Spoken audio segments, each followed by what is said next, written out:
हरियाणा सरकार को 100 दिन पूरे होने जा रहे हैं और सोमवार को सरकार को पूरे 100 दिन हो जाएंगे और इन 100 दिनों में सरकार ने किस तरीके का काम किया, हमारे साथ बात करने के लिए cabinet minister Ranveer Gangwa sir मौजूद हैं। सर, इन 100 दिनों को किस तरीके से आप देखते हैं, सरकार की उपलब्धियों को, 100 दिन को और पिछले 10 साल का कार्यकाल? देखिए, 2014 से भारतीय जनता पार्टी की सरकार है और ऐसा पहली बार हुआ है कि लगातार तीसरी बार सरकार बनी है और पहले से ज़्यादा मैंडेट से बनी है। जहां सरकार बनाने की खुशी है, वहीं हमें अपनी जिम्मेदारियों का भी एहसास है कि हमें जनता ने जो एक विश्वास दे करके जो लगातार तीसरी बार पहली बार सरकार बनाने का काम किया है, हम लोगों की अपेक्षाओं पे खरा उतरें। इन 100 दिनों के अंदर अनेक कार्य हमने किए, नए नए टेंडर हमने करने का काम किया है ताकि नए काम हो, आगे की योजनाएं भी हमने बनाने का काम किया है और हमने जो अपने संकल्प पत्र में जो बातें कही थी उसको भी पूरा करने का काम हमने कई चीज़ों को हमने इस 100 दिन के अंदर जो है किया है। हमने लोगों से वायदा किया था कि हमारी सरकार बनते ही हम जो डिप्राइव्ड शेड्यूल कास्ट है, जो डीएससी समाज है, उसको 10% अलग से आरक्षण देने का काम करेंगे। पहली कैबिनेट के मीटिंग के अंदर ही हमने वो अलग से एक सामाजिक न्याय करते हुए उनको अलग से आरक्षण देने का काम किया। हमने लोगों से अपने संकल्प पत्र में ये कहा था कि हम 2 लाख युवाओं को बिना पर्ची बिना खर्ची के नौकरी देने का काम करेंगे। पहले दिन ही जैसे ही मंत्रिमंडल ने शपथ ली, आदरणीय नायब सैनी जी ने और मंत्रिमंडल ने 25,000 युवाओं को घर बैठे हुए सिलेक्शन लेटर भेजने का काम किया, बिना पर्ची के बिना खर्ची के। ये कार्य आगे निरंतर जारी रहेंगे। हमने कई जगह पे ओवर ब्रिजेस का और उनका उद्घाटन करने का काम किया है जो हमारे कंप्लीट हो गए थे। नए काम शुरू करने का भी कार्य जो है हमने लगातार इन 100 दिनों के अंदर किया है, डेवलपमेंट के कार्य। और जिस तरीके से जो पंडित दीनदयाल उपाध्याय का जो मूल मंत्र है अंत्योदय, अंतिम व्यक्ति तक सरकारी सेवाओं का लाभ पहुँचे, इसके लिए जिस तरीके से परिवार पहचान पत्र पीछे आदरणीय मनोहर लाल जी के नेतृत्व वाली सरकार के दौरान बनाया गया और उसके तहत जो उसकी आय सीमा जो है 1,20,000 थी, जो बीपीएल की, वो 1,80,000 करने का काम किया। 1,20,000 तक का तो आयुष्मान कार्ड जो है सेंट्रल गवर्नमेंट से जो बनता है उनका इलाज जो है वो फ्री किया जाता है 5 लाख रुपए तक का। लेकिन 1,20,000 से लेकर के 1,80,000 तक के जो इनकम वाले जो है वो चिरायु हरियाणा के नाम से उनको हेल्थ कार्ड दिया जाता है। जहां उनका पहले 5 लाख रुपए तक का इलाज फ्री किया जाता था, अब हमने इन 100 दिनों के अंदर हमने ये कहा कि परमात्मा ना करे अगर कोई बीमार हो जाए तो 10 लाख रुपए तक का प्राइवेट हॉस्पिटलों के अंदर भी इलाज उनका बिल्कुल फ्री किया जाता है।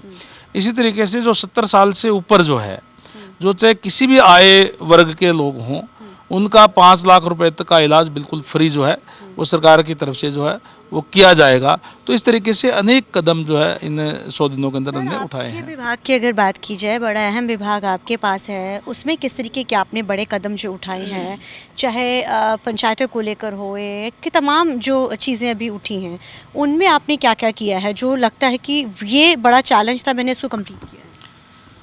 देखिए, जहाँ तक 100 दिन में मेरे डिपार्टमेंट की बात है, मेरे पास 2 डिपार्टमेंट है, पब्लिक हेल्थ और पीडब्ल्यूडी बी एंड आर में भी, पब्लिक हेल्थ में भी हमने पहले दिन ही जैसे मैंने डिपार्टमेंट संभाला, तमाम पूरे प्रदेश के अधिकारियों को बुला करके उनको स्पष्ट तौर पे कह दिया था कि हमें क्वालिटी का काम चाहिए। हम इसमें काम में कोई भी कोताही नहीं बरतेंगे। जनता का पैसा है और जनता को सुविधाएँ देने के लिए है, और इसमें कहीं भी अगर कोताही बरती गई तो हम फिर सख्त एक्शन लेंगे। और हमने सख्त एक्शन लिए हैं, हमने अधिकारियों को भी सस्पेंड किया है। हमने जो काम करने वाली एजेंसीज है उसके खिलाफ भी हमने कदम उठाने का काम किया है और निरंतर हम आगे भी ये कदम उठाएंगे।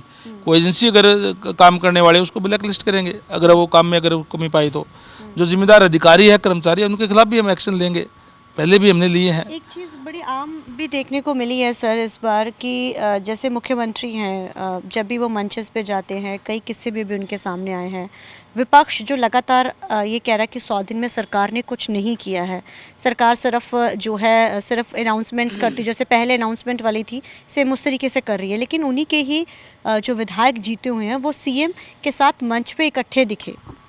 जहाँ तक विपक्ष की बात है, मैं आज प्रदेश का दुर्भाग्य कहूँगा कि विपक्ष नाम की कोई चीज़ है ही नहीं।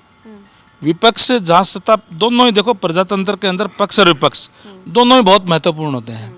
जहाँ सत्ता पक्ष कार्य करता है, काम का इम्प्लीमेंट करने का काम करता है, वहीं अगर कोई कमी रह जाए तो विपक्ष का काम है कि जो सचेत रह करके उसके खिलाफ आवाज़ उठाने का काम करे। लेकिन आज अलग अलग गुटों में बटा हुआ विपक्ष केवल एक दूसरे पर आरोप लगाने का काम कर रहा है। उनको इस बात का ध्यान ही नहीं है। उनको तो केवल और केवल रटे रटाए शब्द है, वो बोल देंगे यहाँ सरकार अच्छा काम नहीं कर रही है। केवल उनको ध्यान है ही नहीं कि सरकार ने क्या क्या कार्य किए हैं।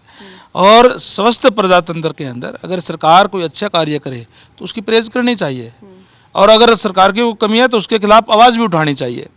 लेकिन अगर आप केवल और केवल अगर अच्छा काम करेंगे फिर भी आप उसको विपक्ष के बोलेंगे तो इसी तरीके से उनको सत्ता से बाहर रखने का काम प्रदेश की जनता करती है। और जहाँ तक आपने मंच साझा करने की बात कही, जो मुख्यमंत्री होता है वो एक पार्टी का नहीं होता, प्रदेश का मुख्यमंत्री है। और उसके अंदर हमारी जो भारतीय जनता पार्टी की जब से सरकार बनी है तब से हमने ये नहीं देखा कि यहाँ विपक्ष का एमएलए है हमने काम नहीं करना। समान विकास पूरे प्रदेश के अंदर करवाने का काम किया है, सबका साथ सबका विकास। और कोई भी अगर विपक्ष का भी विधायक आता है तो अच्छी बात है, उसका हम सम्मान करते हैं। और जब अच्छे काम किए हैं तो उनको तारीफ करनी चाहिए, और वो कर रहे हैं तो अच्छी बात है। इसमें बजट भी आ रहा है क्योंकि अब सरकार का बजट होगा। सरकार बनने के बाद जैसे पहला बजट है तो लोगों को ज़ाहिर है काफ़ी उम्मीदें हैं। हालांकि तीसरी टर्म है सरकार की, तो किस तरीके से रहेगा? माननीय मुख्यमंत्री के पास ही वित्त मंत्रालय है। और इस बात के लिए मैं माननीय मुख्यमंत्री महोदय को बधाई दूंगा कि उन्होंने पूरे प्रदेश में जा करके हर वर्ग के लोगों से बातचीत करके, चार्टेड अकाउंटेंट्स से भी, अधिकारियों से भी, वैज्ञानिकों से भी, किसानों से भी, कर्मचारियों से भी, सबकी अलग अलग मीटिंग लेकर के प्रदेश भर के अंदर उनसे सुझाव मांगे हैं। क्योंकि बहुत से अच्छे सुझाव जनता से आते हैं और उनको लागू करके डेवलपमेंट के लिए और अच्छे कार्य किए जा सकते हैं। तो वो तमाम उनसे सुझाव मांग करके और इस बजट के अंदर जो है शामिल करने का काम करेंगे। जो अच्छे सुझाव लोगों की तरफ से आए हैं उनको भी इसके अंदर शामिल करके और एक अच्छे प्रदेश का डेवलपमेंट किस तरीके का हो, इस तरीके का आपका जो बजट आपको देखने को मिलेगा। Thank you so much sir, thank you. तो इतने हमारे साथ बात करने के लिए कैबिनेट मिनिस्टर रणवीर गंगवा, जिन्होंने बोला इस बार बजट में भी काफ़ी कुछ जो है नया और बढ़िया देखने को मिलेगा। कैमरामैन अर्जुन के साथ चंडीगढ़ से TV9 के लिए अमनप्रीत कौर।